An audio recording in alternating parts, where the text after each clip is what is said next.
But the principle of Ganesha is extremely subtle. It's the subtlest of subtle. And it exists in everything. That it exists in the matter, in the form of vibrations. There is no matter which is without vibrations. It has vibrations which are seen even in the atoms and also in the molecules of all matter that is existing. So Shri Ganesha is the first one who was established in the matter as well. As a result, we can see he exists in the sun, he exists in the moon, he exists in the whole universe, in the whole creation, and he continues to exist in human beings also. And what makes you the feeling that we are now a means, we can say, an instrument, a media, by which we express the Ganesha Tattva all over. That is vibrations. So the vibrations itself about which you are asking, these vibrations themselves are nothing but the principle of Shri Ganesha, is Omkara. And when it is, then what is it? That feeling, as I told you, of Vatsalya, the feeling of love between a child and a mother. That feeling, it is the one that is vibrations between the child and the mother. The distance between the two is vibrations. And that's what one has to feel. That he is a child still, and there's the mother, and mother is bringing the child, giving all the powers to the child, bringing up, loving the child, understanding the limitations of the child, looking after all that, all the sweetness, all the wisdom of the child to be appreciated. That is vibrations. And if you see the subtle side of this, it's not my child.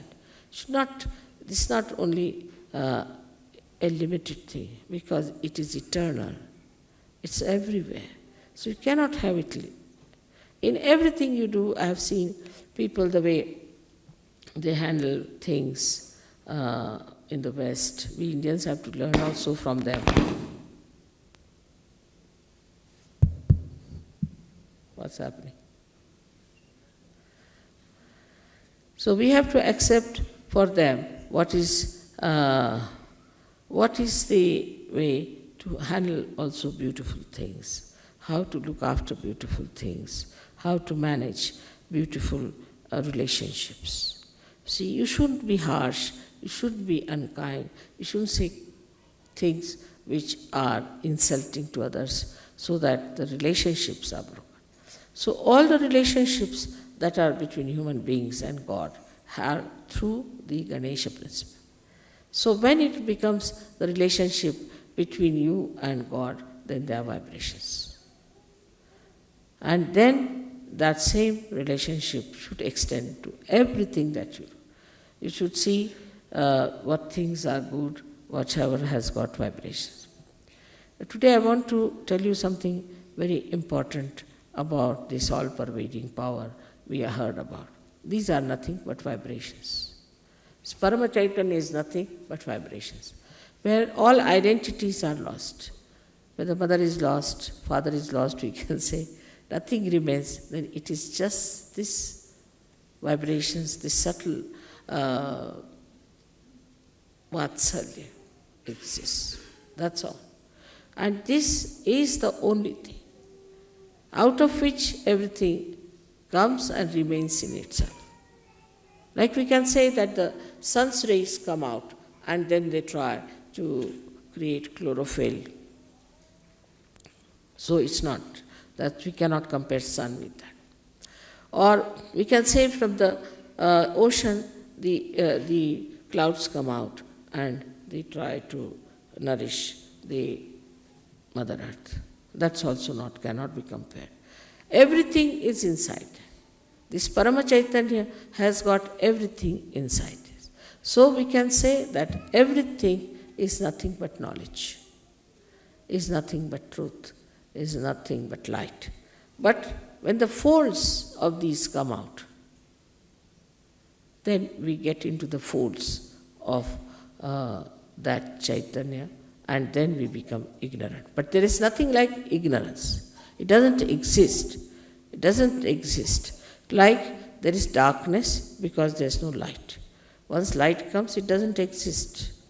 It doesn't exist. So ignorance doesn't exist.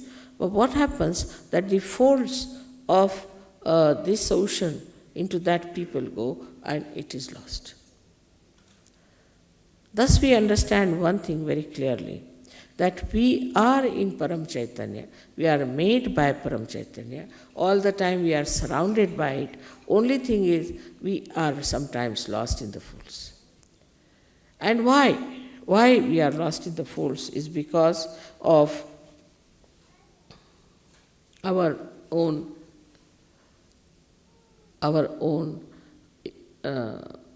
unawareness.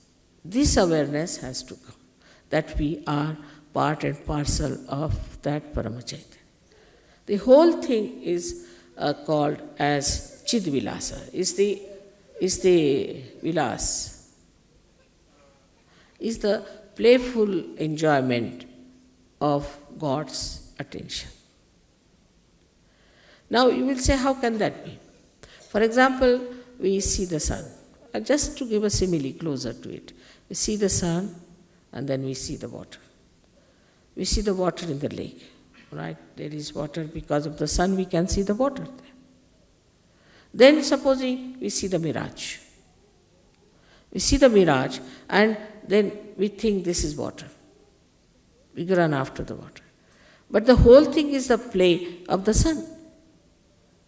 Whether it's a mirage, whether it's a water, whether it's the sun. In the same way, this Paramachaitanya acts, and what we get lost is in our awareness that we are Paramachaitanya. That's why the play starts.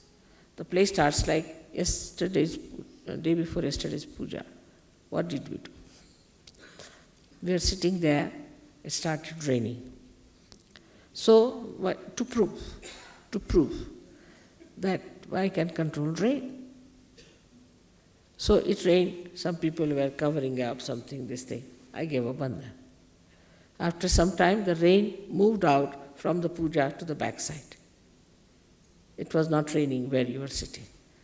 And after that, it became a sun, and it was so clouded. Sun came, it became sunny. So that's how you have to become aware of the powers of Chaitanya. Now when you give bandhan, what you do is to put the Chaitanya into action. Act here, act there, act here.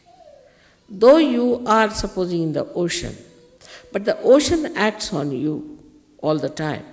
You cannot act on the ocean, you cannot ask water to do this and do that. But as realized soul, you are empowered. Now you can ask water, all right, you dissolve this, you do that. But for that it is important to be the masters. And to become the masters, you see, like a matter becomes a human being. And from human being, you have to become the masters of the matter. And you handle the matter. So we come back to the same. Like agriculture, we can handle just vibrating it. We can handle water, we can handle sun, we can handle moon, because there's a rapport. Now we are aware a rapport has been established. So all this play is extremely beautiful to me. I see it. But now you all have to know that you all have become realized souls. And you have those powers. So all other nonsensical things that you learn, all nonsensical things you indulge into, you better give up. There's no sense in it. Whatever is sensible you should do, because there's Shri Ganesha within you who is absolutely sensible. He's nothing but sense. He's the giver of sense. So he's the killer of the demons, as they say. He's the one who removes all the ordeals. By how? By improving our awareness. So ordeals do not remain, because you give up and then it works out. Now I asked somebody, Phil, I asked him to write down about the miracles. And he says now it has become like a voluminous book. It will be. Because Before realization, whatever looked like miracle is no more a miracle. Miracle has lost its meaning because now you are empowered and you can do it. It works in everything, in your talent, in your understanding, in your education, in every way. Like there are some boys who said, Mother, see, we couldn't solve one problem, so we gave a bandhan. Immediately the whole thing came unto us and we wrote it down and they stood first. It has happened with many. So in every action, in everything, whatever you do, you should know it is the Paramachaitanya that acts. Only thing you have to be aware of yourself, and aware of it, it acts. And you just jump into that awareness and it works. And that you have seen. But still, so many people do not know. So many people still, though they know through their brains, do not know in their hearts. And so many people, even if they know in their hearts, they do not act in their attention. So only these three things you have to improve. One is your head, another is your heart, and third is your liver. If you can improve these three organs, this Paramachaitanya will act. But then all this attention about money, so many people, money, this, that, there's nothing to it. Paramachaitanya will create everything for you, whatever you want. It may not create money because it doesn't have a mint, but it will create possibilities. Possibilities. And this is something to be understood very well. And it's so blissful to know that now you are aware of the Paramachaitanya and you can master it. Master it in the sense not that you dominate it, but you ask him like a jinn, you can say, all right, do this, do that. With respect. With respect, it works. All these things are to be understood now that we have entered into the kingdom of God means Paramachaitanya. And that we are very important citizens of that.